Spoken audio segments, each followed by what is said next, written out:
আসসালামু আলাইকুম। আজকে একটা মজার রেসিপি নিয়ে হাজির হলাম। আর সেটা হলো ছোলা পানি ফুচকা।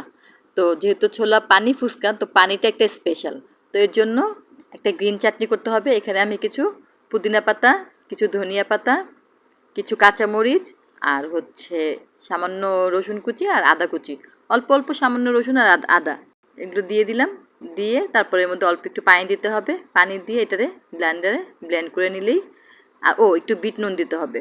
একটু বিট নুন আর পানি দিয়ে এখন ব্লেন্ডারে ব্লেন্ড করে নিতে হবে। তাহলে আমার গ্রিন চাটনিটা তৈরি হয়ে গেল। এই তো হয়ে গেল আমার গ্রিন চাটনি। এখন তৈরি করতে হবে তেঁতুলের চাটনি। দুইটা চাটনির সমন্বয় হবে আমার পানিটা। কিছু তেঁতুল আমি পানিতে ভিজে রেখেছিলাম, সেখান থেকে আমি কিছুটা পাল্প বের করে নিলাম। এখন এর মধ্যে একটা ভাজা মশলা দিয়ে দিব। এখানে আমি জিরা, ধনিয়া, মৌরি আর শুকনো মরিচ তাওয়ায় তেলে গুঁড়ো করে নিয়েছি। এখান থেকে হাফ চা চামচের মতো দিয়ে দিলাম। আর দিব চাট মশলা, বিট নুন, লবণ, আর এখানে আমার এখানে কিছু গুড় সিরাপ করা ছিল, সেই গুড়ের সিরাপটা দিয়ে একটু ভালো করে মিশিয়ে নিতে হবে। তারপরে এর মধ্যে যাবে সামান্য একটু ধনিয়া পাতা দিব, আর একটু পাঁচফোড়নের গুঁড়ো দিয়ে দিলাম।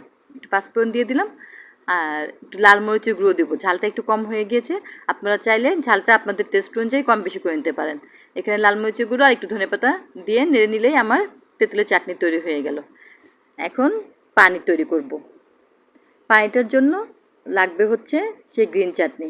আমি গ্রিন চাটনিটা যতটুকু দিব তার দ্বিগুণ দিব তেঁতুলের চাটনি।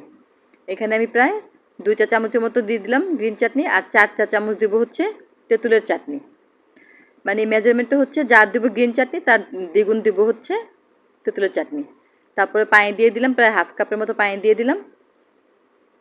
এখন দিয়ে দেবো একটু বিট নুন আর সেই ভাজা মশলাটা, একটু চাট মশলা আর লেবু।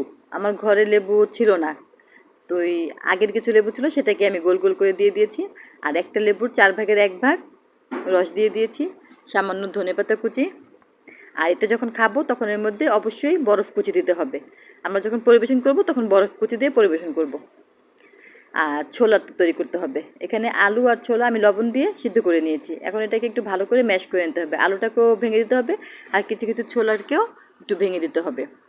তারপর এর মধ্যে এক এক করে আমি মশলা দিয়ে দিব কাঁচামরিচ কুচি, পেঁয়াজ কুচি, তেঁতুলের চাটনি, গ্রিন চাটনি, আর ভাজা মশলা, চাট মশলা, বিট নুন দিয়ে এটাকে হাত দিয়ে খুব ভালো করে মাখিয়ে নিতে হবে। এই তো আমার ছোলাটাও তৈরি হয়ে গেল। এখন ফুচকা তৈরি। ফুচকাটা হাতের তৈরি ফুচকাটা টেস্টটা খুব ভালো হয়, কিন্তু সময় স্বল্পতার জন্য আর ঘরেও ছিল না, তাই আমি রেডিমেড ফুচকা দিয়ে কাজটা চালিয়ে নিলাম। ফুচকা কিছু আমি তেলে ভেজে নিলাম। আর এই তো ভাজা ফুচকা তৈরি হয়ে গিয়েছে। আর এটার মধ্যে বরফ দিয়ে দেবো। বলেছিলাম পরিবেশনের আগে বরফ দিতে হবে, এটাতে অবশ্যই বরফ দিতে হবে, তখনই পানির অরিজিনাল টেস্টটা পাওয়া যাবে। তা আমি কিছু বরফের টুকরো দিয়ে দিলাম। আর ছোলার ভিতরে এখন আমি পুর ঢুকিয়ে দেব।